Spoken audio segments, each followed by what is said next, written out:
সদ্য ক্ষমতাচ্যুত প্রধানমন্ত্রী শেখ হাসিনা এক সাক্ষাৎকারে বলেছিলেন, শেখ মুজিব ছিলেন একজন সামাজিক গণতন্ত্রী যিনি বাংলাদেশকে সমাজ কল্যাণমূলক রাষ্ট্র হিসেবে কল্পনা করেছিলেন। তিনি সমাজতন্ত্রের মাধ্যমে খাদ্য ও বাসস্থানের মতো মানুষের মৌলিক চাহিদাগুলোকে উন্নত করার ব্যবস্থা করতে চেয়েছিলেন।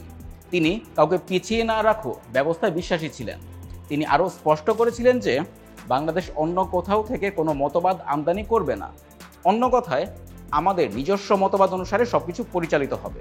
এই সূক্ষ্ম বিষয়গুলো বোঝার জন্য আপনাকে আমাদের ইতিহাস নিয়ে অনুসন্ধান করতে হবে।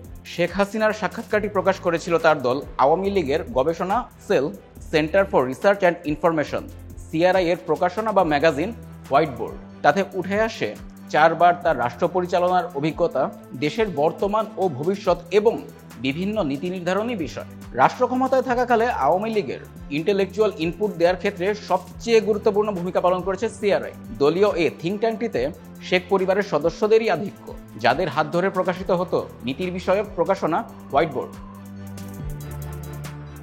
দলীয় বিভিন্ন এজেন্ডা বাস্তবায়ন ও জনমত গঠনে 2010 সালে দৃশ্যমান ও সক্রিয় হতে শুরু করে সিআরআই। সরাসরি রাজনৈতিক কর্মকাণ্ডে না জড়িয়ে বিভিন্ন সামাজিক কর্মসূচির মধ্য দিয়ে প্রাসঙ্গিক থাকার চেষ্টা করেছে আওয়ামী লীগের বুদ্ধিভিত্তিক নীতি কৌশল ও পরামর্শ প্রদানকারী সংস্থাটি।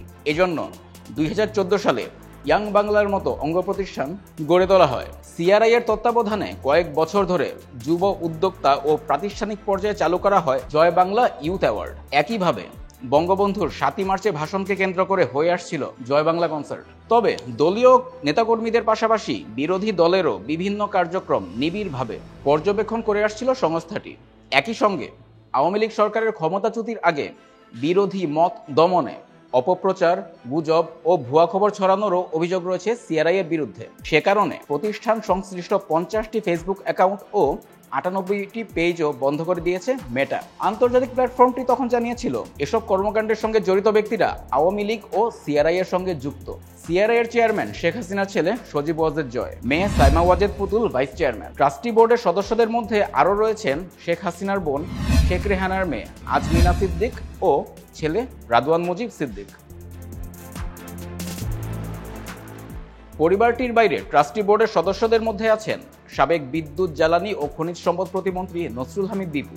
শেখ পরিবার ও দলের হয়ে গবেষণা সংস্থাটির সমন্বয়ক হিসেবে কাজ করছেন তন্ময় আহমেদ। শেখ হাসিনা টানা 15 বছর 7 মাস সরকার প্রধান থাকাকালীন 2020 সালের 20 সেপ্টেম্বর যাত্রা করে সিআরআই এর ম্যাগাজিন হোয়াইট বোর্ড। দেশের প্রথম পলিসি ম্যাগাজিন দাবি করা এ প্রকাশনাটি নীতি নির্ধারণী বিষয়ক নির্মোহ ও সার্বিক পর্যালোচনা করবে।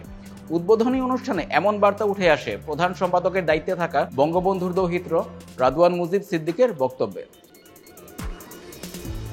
হোয়াইট বোর্ডের সম্পাদকীয় পরিষদে কো এডিটরের দায়িত্বে রয়েছেন সৈয়দ মফিজ কামাল ও কপি এডিটর রুথ গ্রিফিথস। ম্যাগাজিনটির ওয়েবসাইটে পরামর্শক পর্ষদের সদস্য হিসেবে উল্লেখ করা হয়েছে মোট 10 জনকে। তাদের মধ্যে প্রথমেই আছেন বাংলাদেশ ব্যাংকের সাবেক গভর্নর ডক্টর আতিউর রহমান, ঢাকা বিশ্ববিদ্যালয়ের বঙ্গবন্ধু চেয়ার ডক্টর আতিউর রহমান গবেষণা সংস্থা উন্নয়ন সমন্বয়েরও নির্বাহী পরিচালক। পর্ষদের আরেক সদস্য সৈয়দ আক্তার মাহমুদের বিষয়ে হোয়াইট বোর্ড উল্লেখ করেছে তিনি 3 দশক ধরে বেসরকারি খাতের উন্নয়নে বিশ্ব ব্যাংকে কাজ করেছেন এ অর্থনীতিবিদ। শেখ হাসিনার আমলে দেশের পররাষ্ট্রনীতি বাস্তবায়নে বড় ভূমিকা রাখেন 2013 সালে পররাষ্ট্র সচিবের দায়িত্ব পাওয়া মোহাম্মদ শহীদুল হক। হোয়াইট বোর্ডেরও পরামর্শক পর্ষদের অন্যতম সদস্য তিনি। 2019 সাল পর্যন্ত পররাষ্ট্র সচিবের ভূমিকায় থাকা শহীদুল হকের পরিচয় হিসেবে প্রকাশনাটির ওয়েবসাইটে প্রথমেই উল্লেখ রয়েছে দিল্লি বিশ্ববিদ্যালয়ের বঙ্গবন্ধু চেয়ার। হোয়াইট বোর্ডের পরামর্শক পর্ষদে রয়েছেন বাংলাদেশ ভিত্তিক বিশ্বখ্যাত বেসরকারি উন্নয়ন সংস্থা ব্র্যাক সংশ্লিষ্ট একাধিক ব্যক্তি। তাদের একজন সামিয়া হক, ব্র্যাক বিশ্ববিদ্যালয়ের স্কুল অব জেনারেল এডুকেশনের ডিন, একাডেমিক কাউন্সিলের সদস্য ও নৃতত্ত্বের অধ্যাপক। পরামর্শক পর্ষদের আরেক সদস্য সাজিয়া ওমর। ব্র্যাকের যোগাযোগ পরামর্শক হিসেবে কাজ করা সাজিয়া বিশ্ব ব্যাংকের একজন যোগাযোগ ও স্টেক হোল্ডার এনগেজমেন্ট বিশেষজ্ঞ। আন্তর্জাতিক সংস্থা ইউএনডিপি, IOM, ILO, IFC'রও যোগাযোগ পরামর্শদাতা ছিলেন তিনি।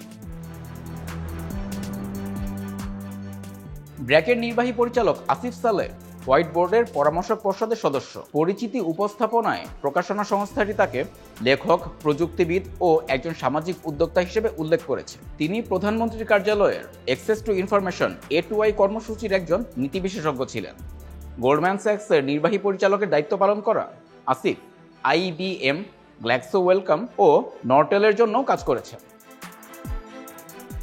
পরামর্শক পর্ষদের সদস্য প্রযুক্তি খাতের উদ্যোক্তা ইম্প্যাক্ট ইনভেস্টর খ্যাত সোনিয়া বশির কবির, এসবিকে টেক ভেঞ্চার্স এবং এসবিকে পরামর্শক পর্ষদের সদস্য প্রযুক্তি খাতের উদ্যোক্তা ইম্প্যাক্ট ইনভেস্টর খ্যাত সোনিয়া বশির কবির, এসবিকে টেক ভেঞ্চার্স এবং এসবিকে ফাউন্ডেশনের চেয়ারম্যান ও সিইও। তিনি মাইক্রোসফটের বাংলাদেশ, মিয়ানমার, নেপাল, ভুটান ও লাওস অঞ্চলের ব্যবস্থাপনা পরিচালক হিসেবে দায়িত্ব পালন করেছেন। বিজ্ঞানী সেজুতি সাহাও হোয়াইট বোর্ডের পরামর্শক পরিষদের একজন সদস্য। চাইল্ড হেলথ রিসার্চ ফাউন্ডেশনের এ পরিচালক বিশ্ব স্বাস্থ্য সংস্থার পোলিও ট্রানজিশন ইন্ডিপেন্ডেন্ট মনিটরিং বোর্ডেরও সদস্য।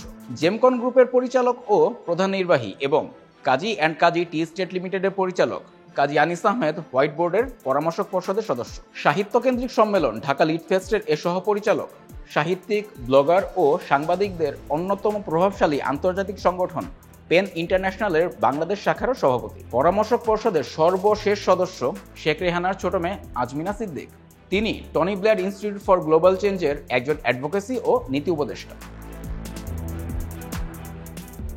হোয়াইট বোর্ডের আত্মপ্রকাশ উপলক্ষে এডিটর্স নোট প্রকাশ করা হয়, যেখানে রাদওয়ান মুজিব লেখেন, এই ম্যাগাজিনের প্রথম সংখ্যায় বাংলাদেশের প্রতিষ্ঠাতা বঙ্গবন্ধু শেখ মুজিবুর রহমানের যুদ্ধ বিধ্বস্ত দেশকে গড়ার জন্য নেয়া নীতি ও পরিকল্পনা আলোচনা করা হয়েছে। ফলে 1975 সালে বঙ্গবন্ধু ও তার পরিবারের সদস্যদের হত্যার পর তার প্রশাসনকে নিয়ে প্রচারিত ভ্রান্ত ধারণাগুলো দূর এবং সত্য প্রকাশিত হয়েছে। বঙ্গবন্ধুর অসাধারণ সব অর্জনের পাশে তার প্রশাসনিক কার্যক্রম বেশ ম্লান মনে হলেও সেগুলো সম্পর্কে বর্তমান নীতি নির্ধারক ও তরুণদের জানা প্রয়োজন।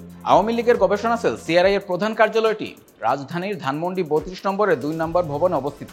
এছাড়া ধানমন্ডিতে শেখ হাসিনার রাজনৈতিক কার্যালয় ও ধানমন্ডি 6 এতে আরও একটি কার্যালয় থেকে সিআরআই এর কার্যক্রম পরিচালিত হতে থাকে। তবে 5 অগস্ট শেখ হাসিনা সরকারের পতনের পর বঙ্গবন্ধু ভবন ও শেখ হাসিনার রাজনৈতিক কার্যালয় সংলগ্ন অফিস আগুন দিয়ে পুড়িয়ে দেওয়া হয়। সিআরআই এর 3টি কার্যালয় ঘুরে দেখা গেছে বঙ্গবন্ধু ভবন সংলগ্ন ভস্মীভূত কার্যালয়টি বন্ধ রয়েছে। একই অবস্থা আওয়ামী লীগ সভাপতি শেখ হাসিনার রাজনৈতিক কার্যালয় সংলগ্ন অফিসটিরও। নাম প্রকাশে অনিচ্ছুক সিআরআই এ কর্মরত একাধিক ব্যক্তি জানান, এ প্রতিষ্ঠানটির লজিস্টিক সাপোর্ট আগুনে পুড়ে যাওয়ায় খুব শিগগিরই তা চালু হওয়ার সম্ভাবনা নেই।